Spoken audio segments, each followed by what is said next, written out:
Welcome to the exam table of The Future Has Throw Pillows, the resurgence of the house call. Home-based primary care is a model of care that requires a wide array of skills, not all of them clinical. Our panelists will discuss why home-based primary care is a model whose time has come again, and how home-based primary care programs can be designed or improved in a systematic way. My name is Jessica Bylander, and I'll be moderating. I'm a senior editor at Health Affairs, a health policy research journal based outside of DC, although I myself am based in Denver. I'll introduce our panel first. We have Thomas Cornwell. He is the CEO of the Home-Centered Care Institute, a national education and research organization whose mission is to expand house call programs and the workforce nationally. Thom is also the founder of Home Care Physicians and has made over 33,000 house calls. Eric Jonge is the executive director of MedStar House Call Program and director of geriatrics at MedStar Washington Hospital Center, where he leads a team with a mission to expand access to home-based primary care in the Mid-Atlantic region. He's also serving as the president of the American Academy of Home Care Medicine. Tracy Hulett is Vice President of External Affairs for the Home-Centered Care Institute. She has more than 20 years of experience in healthcare marketing and consulting. Finally, we have Kelly Fischer. She's the Chief Operating Officer at JourneyCare, the largest nonprofit provider of palliative, supportive, and end-of-life care in Illinois. Kelly leads and manages an array of programs and services for the agency with a focus on fiscal stewardship and providing excellent clinical care to more than 1,300 hospice patients, 750 palliative care patients, and 140 pediatric patients daily. Well, thanks to all of you for being here, and a special thanks to Jessica for facilitating this. We organized this panel on her honeymoon in Spain, and so she was very kind, not only in terms of the difference in time zone, but also in terms of giving up some of that time.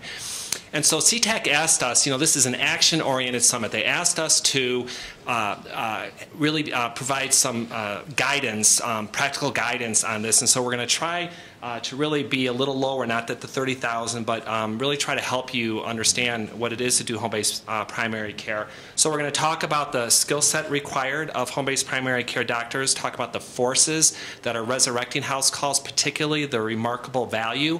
And when you understand the remarkable value, Eric is going to talk about, well, if it's so remarkable, why don't we see more of it? And you guys all here are experts at knowing some of the obstacles, but he's also going to talk about future solutions as a real leader in new payment models in the country.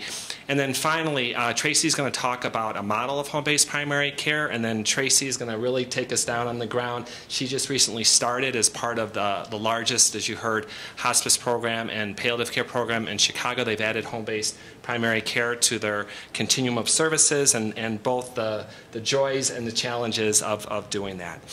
And so I'm going to start with a story, and our story is Elsa. I was asked to see her because she was going to the hospital emergency department so often that the hospital told social services she is not safe to stay at home. She was going for her heart failure, her diabetes, her venous stasis ulcers, her sacral pressure sore, going back and forth so much that the hospital said she is not safe. Well, the problem is she didn't have a provider, a PCP, and so they had to get someone to fill out the nursing home paperwork. So I was actually called to do something very unusual, go out just to put a patient in a nursing home. And the person that I met was adamantly opposed to going to the nursing home. And so you hear about the blue chair that we've done here. And what her story was Dr. Korn, she was born in Germany in 1921, and said something she should not have said to the Nazis and found herself in a concentration camp. And she said, Dr. Cornwell, I was in a prison early in life. I do not want to be in a nursing home at the end of life. And the remarkable thing about home-based primary care is you get to take care of these patients that need the most primary care and generally have been getting the least primary care. A lot of their care is in the acute care setting, which is the worst place to get primary care. So we were able to get her heart failure under control, her diabetes under control. We were able to cure her venous stasis ulcers that were on her right leg, cured her sacral pressure sore. We got home health out. She couldn't have home health because there was no provider to sign for the orders. And so we got home health out, and you can see the team-based care that is so important with this. She got so much better that we actually arranged for transportation and had her go to a rehab center where she was able to get new prostheses now that her swelling was better, her wounds were gone, and we were able to get her to walk again so she actually could leave her condo some. And so it really is remarkable care. And this shows kind of some of the skill sets. The patients typically have 5 or more chronic diseases, and so you're dealing with very, very sick patients, oftentimes without the luxury of having consultants. It is team-based care. I am more of a virtual team in terms of home health, hospice, county social workers, and then the final thing is so this is very challenging work, but as oftentimes happens with challenges, it's also extremely rewarding. This patient did not go back to the hospital for 3 years after I saw her. She said I was the son she never had, and she couldn't have children because of what happened to her in the concentration camp. And fortunately, she actually had a heart attack and died 2 days later in the hospital, so never had to go to the hospital or never had to go to a nursing home. So home-based primary care, this is nothing new. In 1930, 40% of all health care occurred in the home. And it went down to under 0.5% in the 1990s. And one of the main reasons was technology. As technology advanced, you had to go to the office or the hospital to get it. Well, now technology has come full circle. We can do, this is my phone, I can do an rhythm strip on anyone in here within 5 seconds. Lab tests can be done in the home. We draw all our labs and just bring them to a lab. VPA is here. They mail labs from 14 states, I believe, to a central lab. It's quite remarkable. X-rays, ultrasounds can be done in the home. I can actually do more in the home than most family practice doctors in my area can do in their office. And so while the majority of home-based primary care is high-touch care, we do have the high-tech capability to do truly quality care in the home. And so I gave you one anecdotal story, but I wanted to share one piece of data with you, and that came from the VA's home-based primary care program. The reason why this data actually came was because Thom, who was running the program, was told about a decade ago, you need to cut the program. You're spending $11,000 more in your home-based primary care program sending doctors, nurse practitioners, behavioral health workers out to the home compared to usual home health. You got to cut the program. Thom asked his superiors, can I have a little bit of time to look at all the cost data, all the other buckets? Sent the data from 2002 patients to Bruce Kanosian at University of Pennsylvania, and I think what they found even surprised Thom, and this was first presented in the Senate section of the Capitol building, and is what really brought our field, both the home-based palliative care as well as the home-based primary care field, to the attention of Capitol Hill. And what they found was not a 25, 50, 75% reduction in nursing home. And this is our data is about 80% in terms of nursing home prevention. They found an 87% reduction in VA nursing home costs, a 63% reduction in hospital costs, an overall 24% reduction per individual, $9,000 per individual. When you multiply that by the 11,334 patients in the program, it came out to $103 million savings that included the extra $10,000 in the home. And so not only was the program not cut, but it's gone from 11,000 to over 30,000. And Thom says he would like it to be over 60,000, but he can't find the providers. We looked at the data in 2007 and found similar results, 59% reduction in hospital days, 89% reduction in nursing home days, and significant 30-day readmission reduction. So not only do we have great, just amazing stories, but we have the data to support it. The last thing I want to talk about, and a lot of you in this room know this data because it's so much a part of C-TAC in terms of not only quality palliative care, but also quality end-of-life care. 25% of healthcare dollars are spent on care in the last year of life. Tino did a study looking at end-of-life care in the last decade, and she found that ICU deaths actually went up to 29% in this country in the last 30 days. Hospitalizations in the last 90 days went up to 69%. Hospice in the last decade dramatically increased from 22 to 42%. But what increased the greatest was short hospice stays of less than 3 days. And 40% of those short hospice stays were preceded by ICU. So what the hospitals got really good at is putting them in a cart and wheeling them from the ICU to a hospital bed, increasing, decreasing the hospital death rate and increasing the hospice use. Well, this is our data, and I know, Eric, your data is almost exact. About 20 to 25% of our patients die a year. So we have this end-of-life population that we're seeing way upstream. 76% over the last 4 years have died at home, compared to Tino's data, 33.5%. 75% were on hospice, and the latest number, I think, is 49.7% now we're up to, so maybe this year we'll top 50% of Medicare deaths on hospice. And just like you heard from, I think, the Medicare Choices program and other stuff, our length of stay is significantly, both the average and median is significantly greater than the national norm, and so you're really getting people the care they need earlier. And then our own length of stay is this costliest last year of life. The 1.3 years is our median length of stay for our house call program, and so we are really taking care of them in this last year, keeping them out of the hospital and definitely out of the ICU. And so now in 8 minutes that I hopefully showed you how remarkable this is, Eric is going to come up and say, well, if it's so remarkable, why isn't this everywhere? So thank you.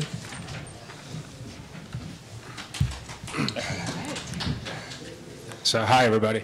I'm just going to walk through three major things, challenges for home-based primary care. And these are things that are overcome to varying degrees, but one is knowing the skills and the knowledge of how to do this, getting a workforce that really wants to do it. And some of it's training, some of it's comfortable with taking care of complex patients. I've been polling our residents in our hospital. A lot of it is a lifestyle and financial issues that need to be kind of at least level with some of the other fields, which we'll talk about. And then how do you make practices sustainable? So one big area is the variation in best practices. The skills of the clinicians, the staffing ratio, like how many docs to NP should be in a practice, the kind of portable tools that you have, the kind of EHR that you have, and the business practices. Wide variation from practices that struggle to practices that are highly efficient, highly standardized, and do really well both clinically and financially. So there's a lot of variation in the skill sets, clinical and financial. I'm not going to read this list, but this is my take on what the core standards are for really good home-based primary care. And this is not just our experience in DC, but it's from HCCI and our academies list. I just pick out a couple things to highlight. The interdisciplinary core team, like medical, social work, coordination staff, we see it as long-term primary care, making urgent visits within at least 24 hours, and the 24/7 access. And there's a whole variety of services you want to be able to coordinate and put in place in the home. And number 10 is as important as the first 9, which are more clinical and service-oriented. Number 10 is knowing how to bill correctly, collect in an ethical and legal way, track your outcomes data to, document good value-based payment that you can get. So these are kind of core standards. They're not everything, but this is kind of the daily hard work that we do in the clinical practice.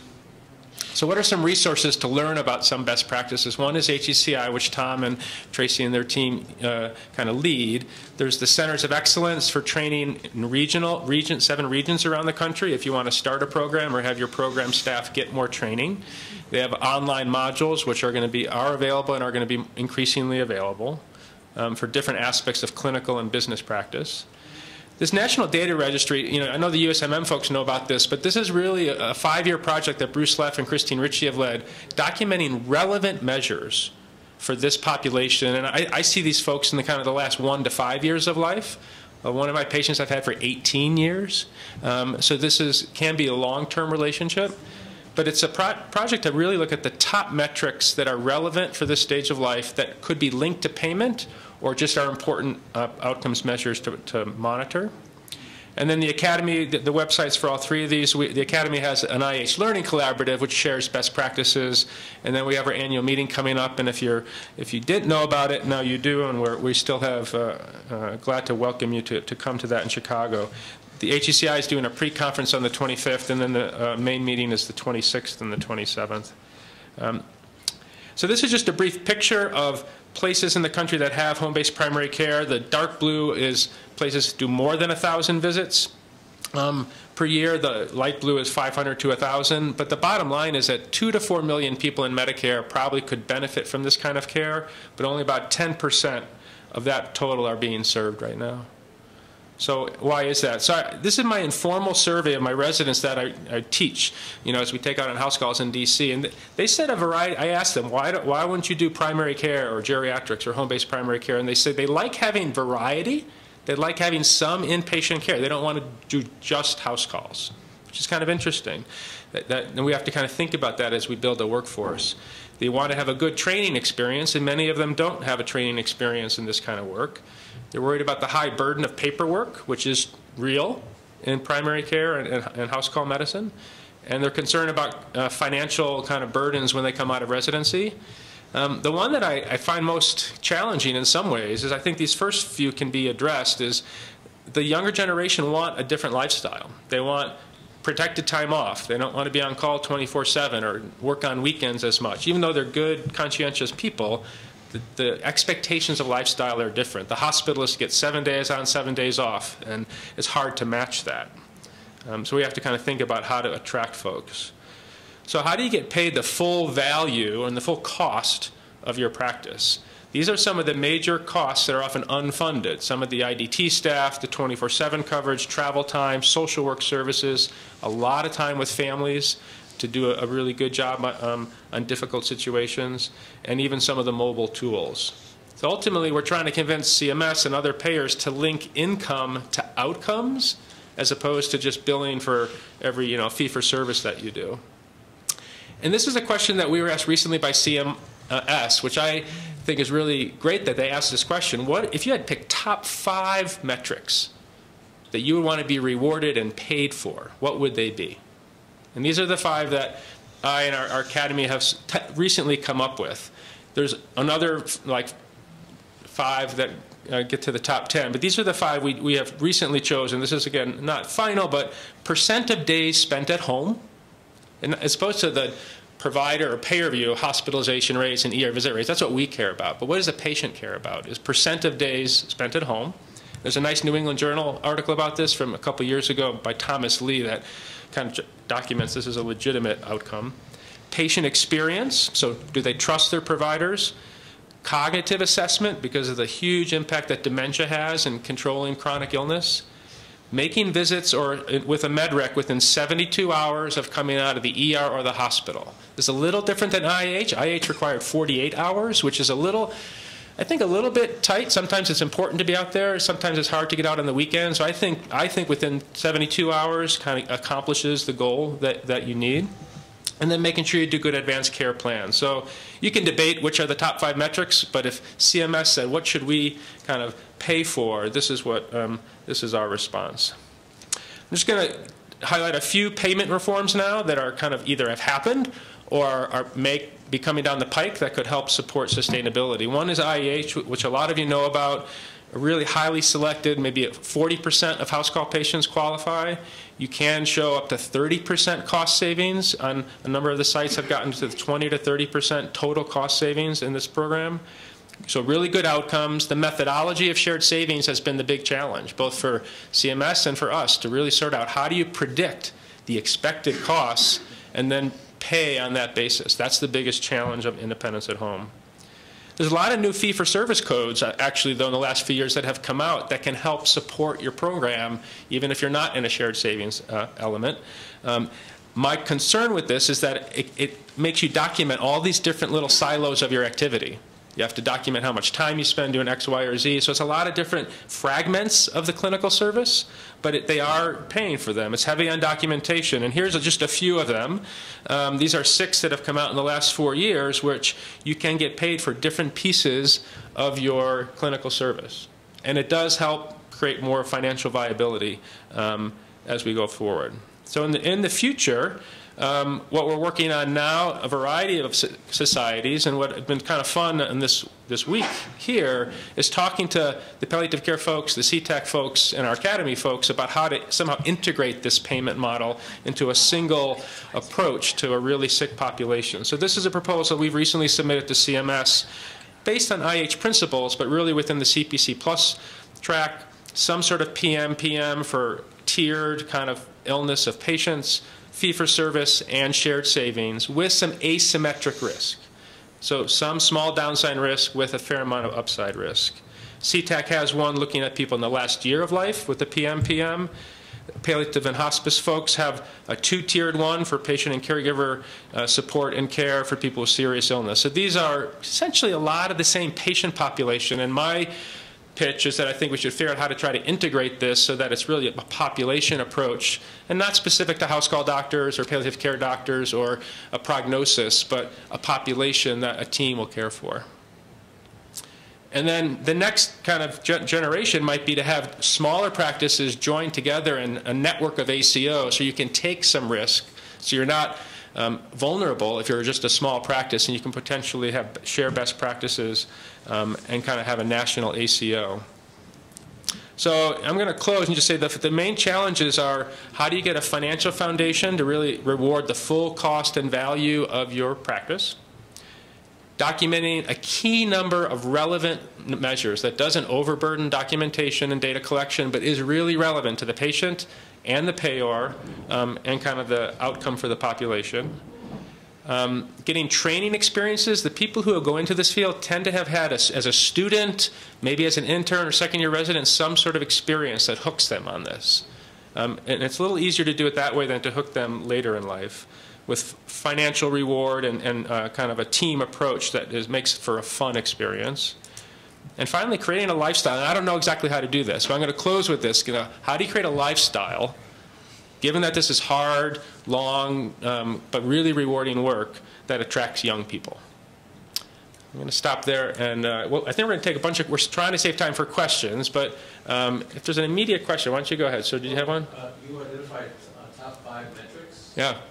I was just wondering, in additional metrics, is there anything that measures satisfaction level and experience of the caregiver, of the lead caregiver? Right? Yeah, it's a great. The patient, yeah. But what about the person? In fact, my slide was probably incorrect. It's really patient/caregiver trust and satisfaction, because most of our surveys end up, at least in our practice, get filled out by the caregivers, and the responsiveness of the practice to the family and the caregivers and their trust that someone will be there for them. And then the other follow-up question would be for number 4 there on your slide. Yeah.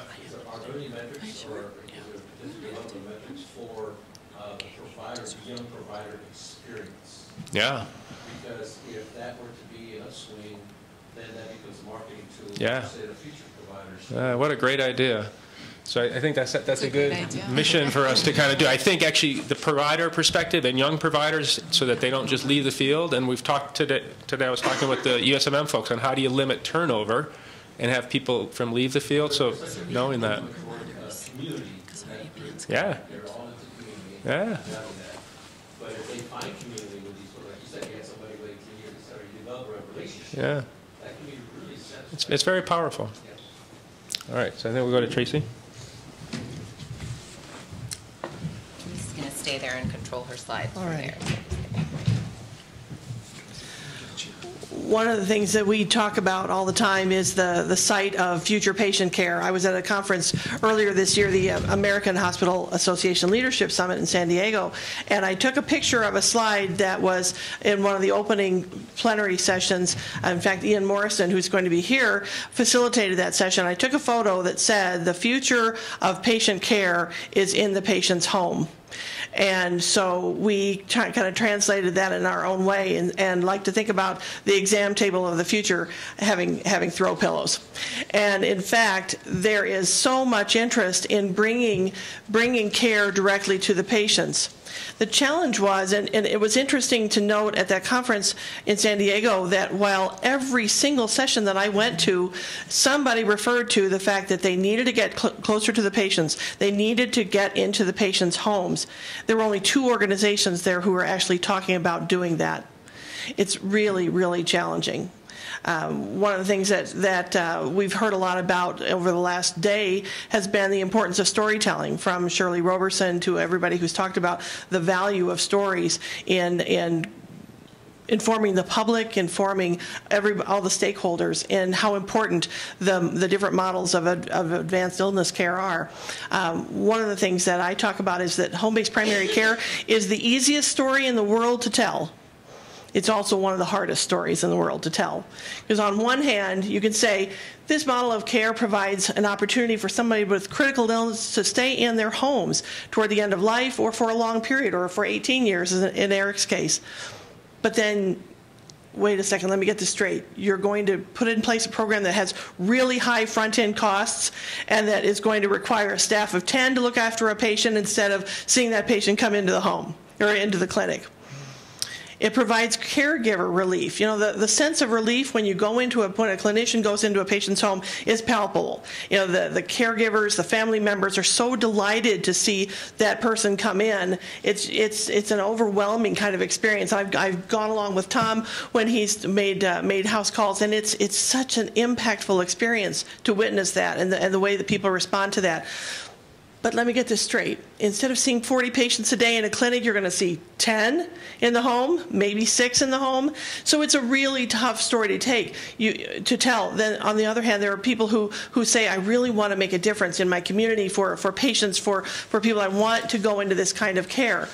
But then they get into this kind of care, and the complexity of the patients can be extremely overwhelming.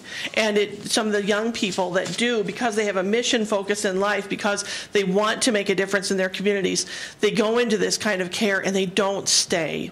What we hear so often from home-based primary care organizations is that their turnover is so high because people are just not prepared for the complexity of the patients and for the seriousness of the situations that these patients and their family members deal with every single day. So we spend a lot of time talking to practices, individuals, people who want to make a difference, nurse practitioners who are seeing patients on the streets because they're seeing homeless patients, people who say, you know, I know in my clinic there are people who aren't coming into the clinic anymore because they're too sick. I want to make a difference and I want to get out and see those patients. How do I add home-based primary care to my existing service line? There are big organizations who say, we know that this is a way to reduce hospitalizations, reduce readmissions, reduce our emergency department utilization. We know this is a way to do it, but we're not exactly sure how to go about it. And what we hear a lot too is that every organization is different.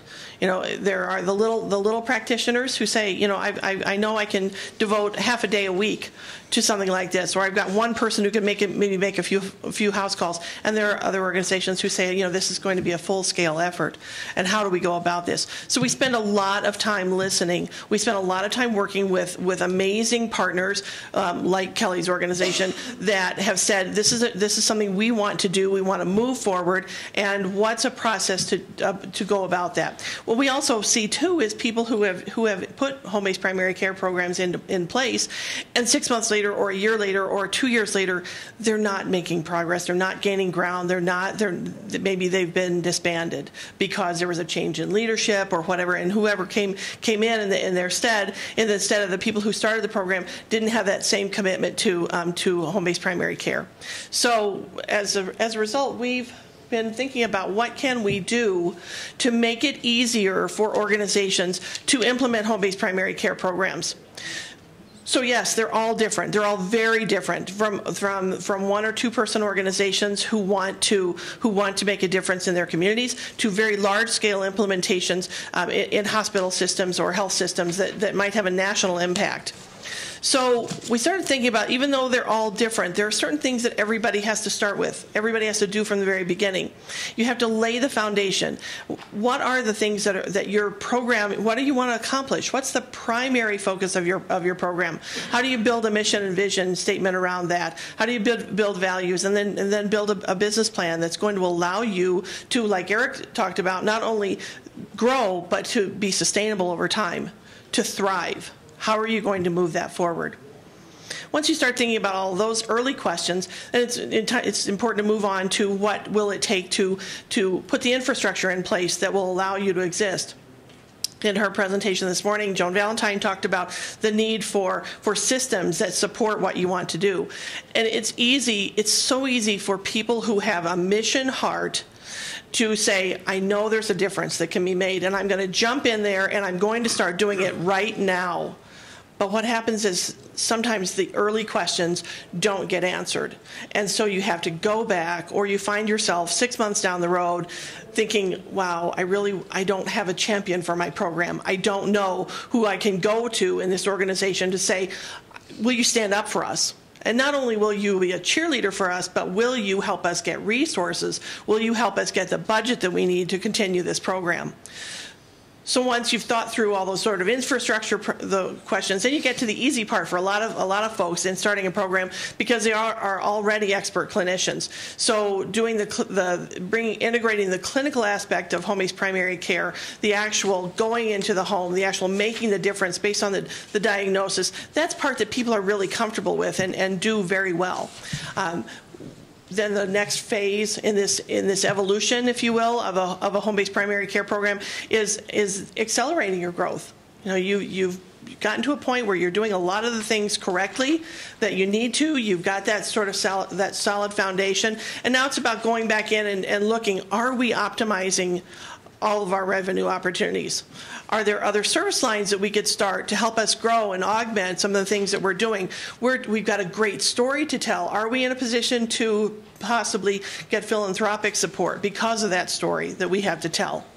Are there opportunities for further training? You know, sometimes when people start a home-based primary care program, they're taking a very limited patient population, but as they grow in sophistication and ability, then they can take on more complicated patients. There's higher reimbursement for those patients, so it really begins to kind of build on itself. And last, the pinnacle there is to really tell the story of your success.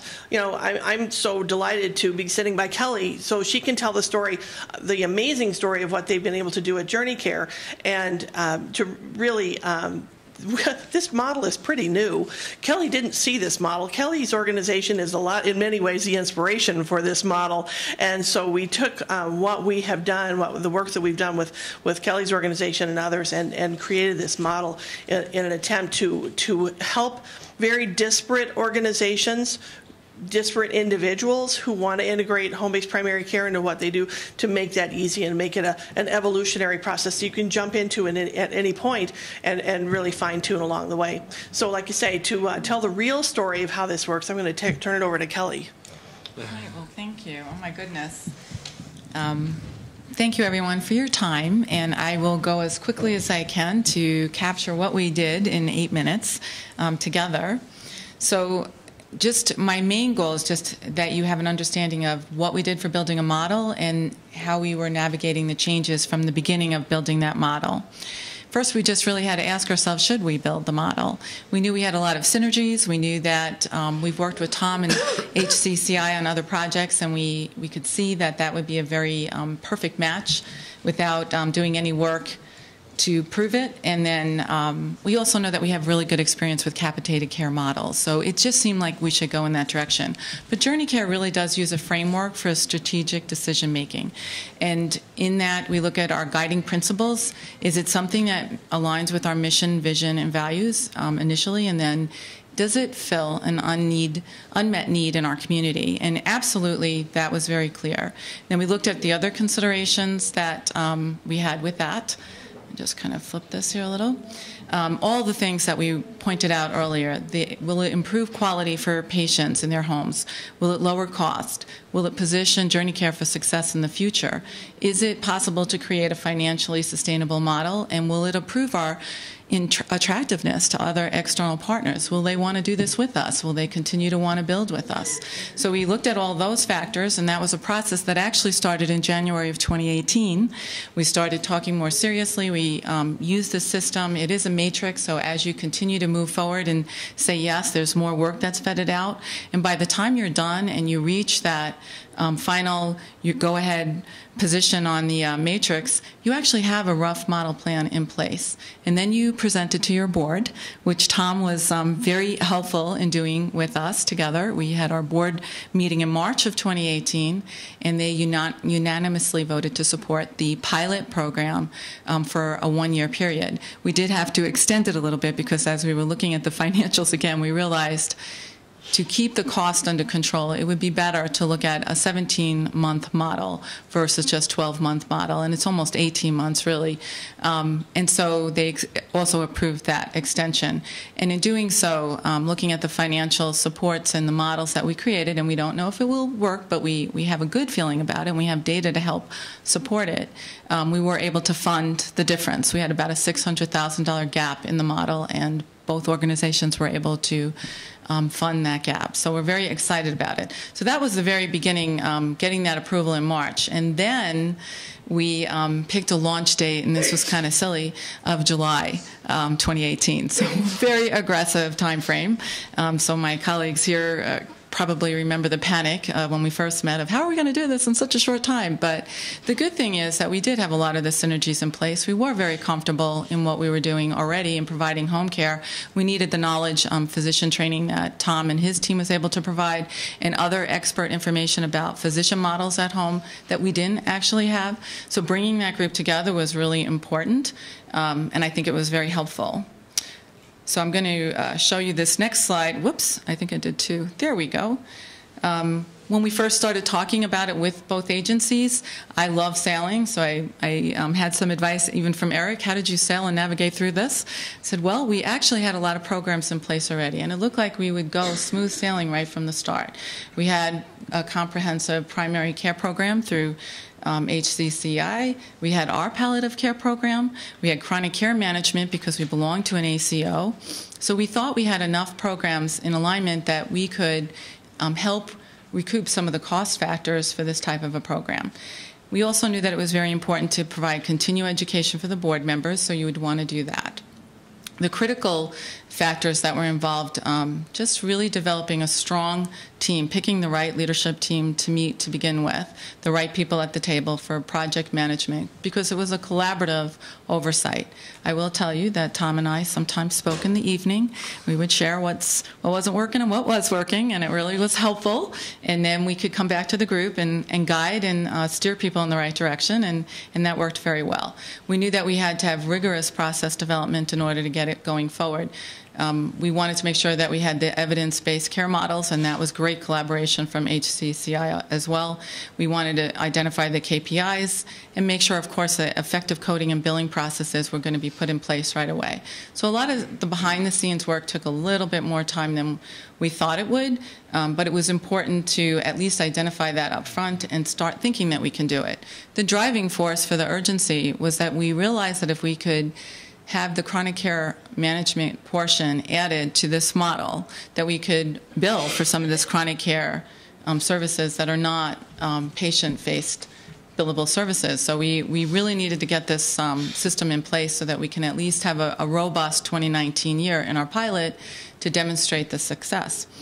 Other elements that were important, just finding the geography, making sure we had a good partner. We have a good partner community hospital in the geography we identified. We looked at the stats for the area. We know that there's a very large population available that could use this type of service. We're not sure how far that it will go in just that area, but we know that the numbers are there. We wanted to look at everything from the very beginning. We had to identify the initial intake through the start of care, documentation, billing, coding, triage support, 24/7 support, marketing, business development, fundraising, all of that right from the beginning. We needed to identify the clinical ops and contractors, consultants that would help with project management, look at caseloads, develop community resource networks. We know that we cannot be successful without having engaged, highly engaged, not just quietly engaged, highly engaged community resources, like get the Boy Scouts, the Girl Scouts, the high school kids, whatever we can do to add to the engagement from the community. We also knew that we needed to develop community resource networks, conduct training internally, externally, and repeat. And we needed our market plan to be developed. We needed to create a branding and messaging to include the value-based proposition so everyone understands why we're going in this direction. and then evaluate the potential need for separate legal entities down the road. As a pilot, we're okay. We're looking at all the compliance issues, regulatory requirements as we go, but we think that we've done a good job there.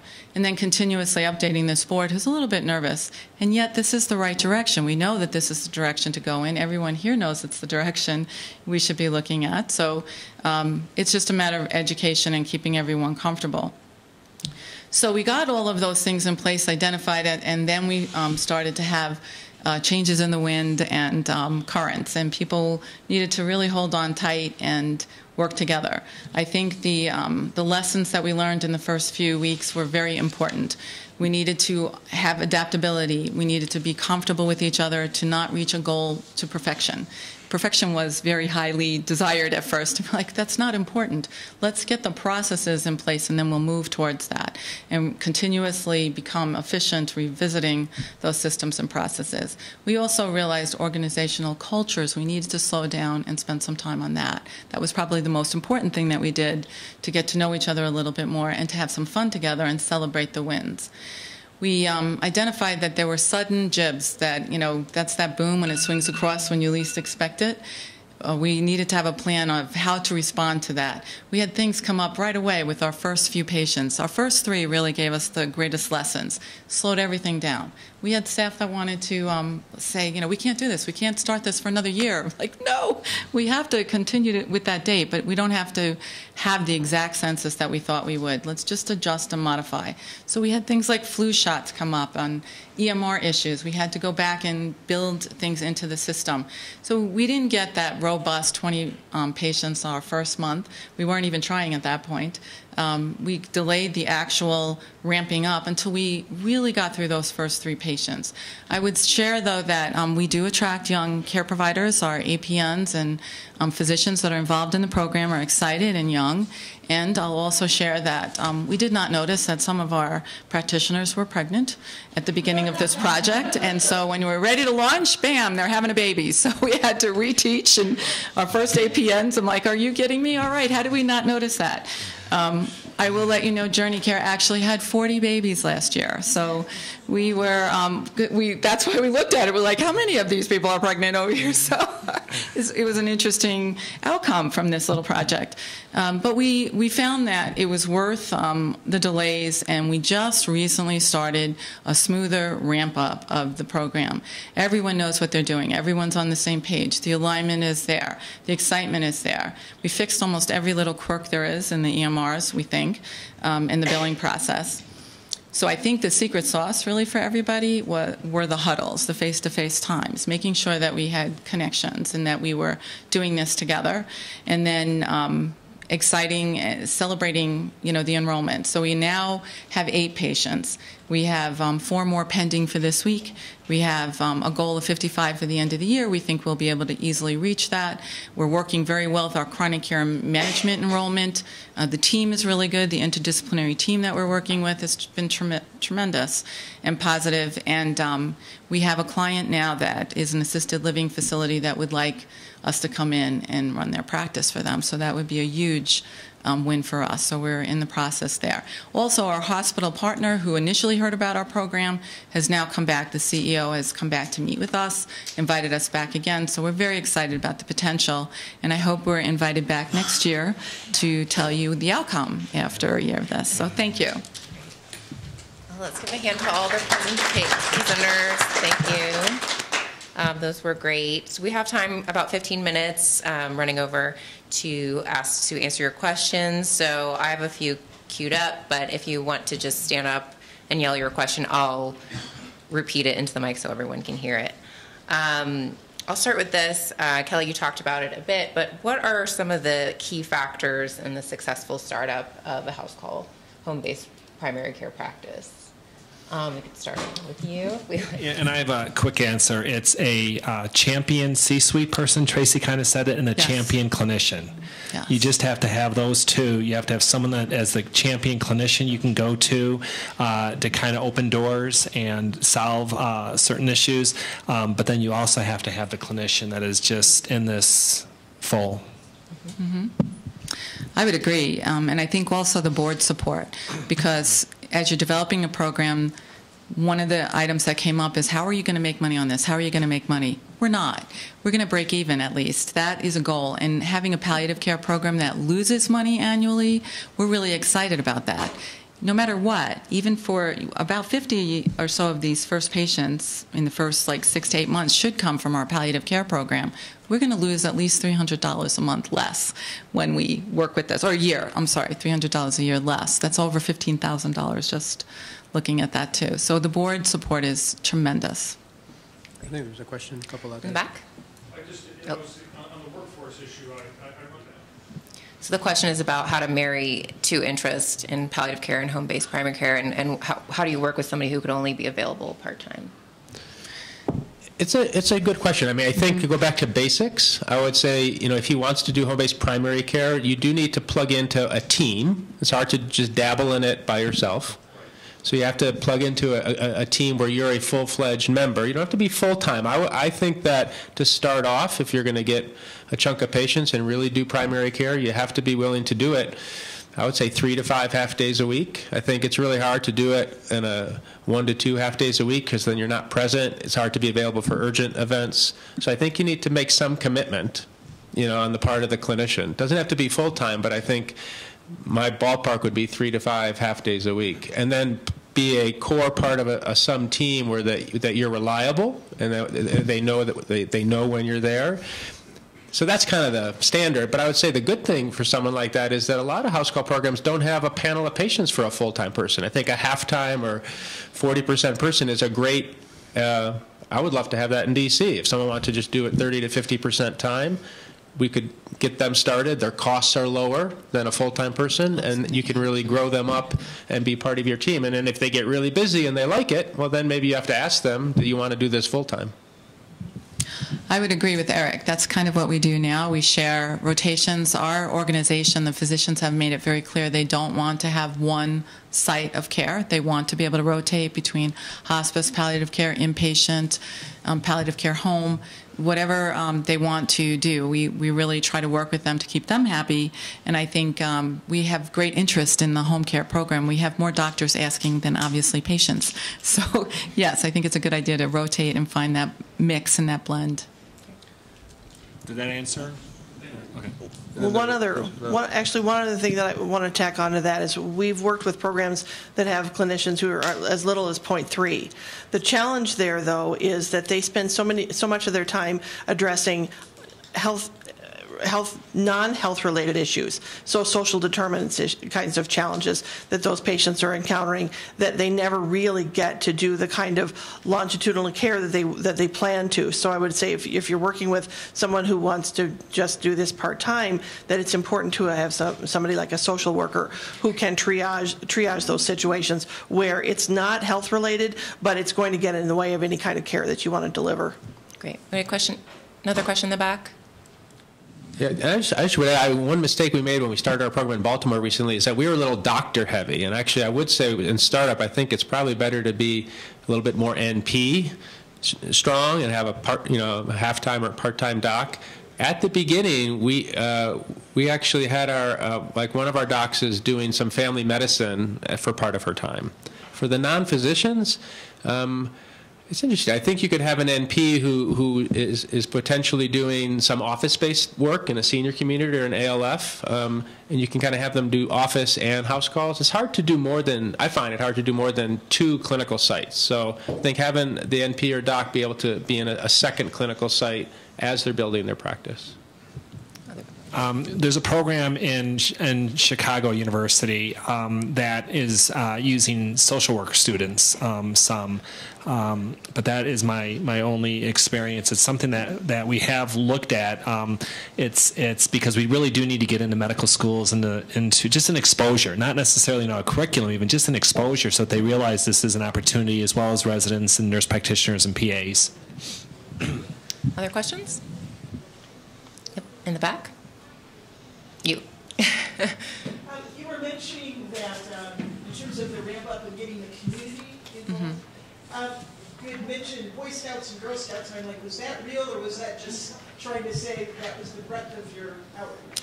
No, that's just part of it. We're looking at church organizations, community organizations. One thing that we've learned, we're not going to have enough caregivers in general in our country as we continue to age. Community providers are becoming a level of care provider certification in our region, and we want to engage with any programs that are looking at community provider trainings of whatever type. We can't do it all. We're not going to be able to, but there are groups out there that want to be involved. So just having the one region itself, that's where we're looking at for the pilot. We know that it will take a great deal of work to transition communities into thinking about how can we help our seniors. We used to do that maybe 100 years ago. The community came together and brought food over and helped someone's end of life, and we'd like to help bring that back and normalize that as our, big visionary dream. So we are going to be very aggressively engaging every organization we can in our pilot geography. Mm-hmm. Yeah. Oh, I have to apologize. There's a whole crowd out here. Sorry. Come in for the next Okay. session. All right. Well, thank you so much to our panel. Thank you. Okay.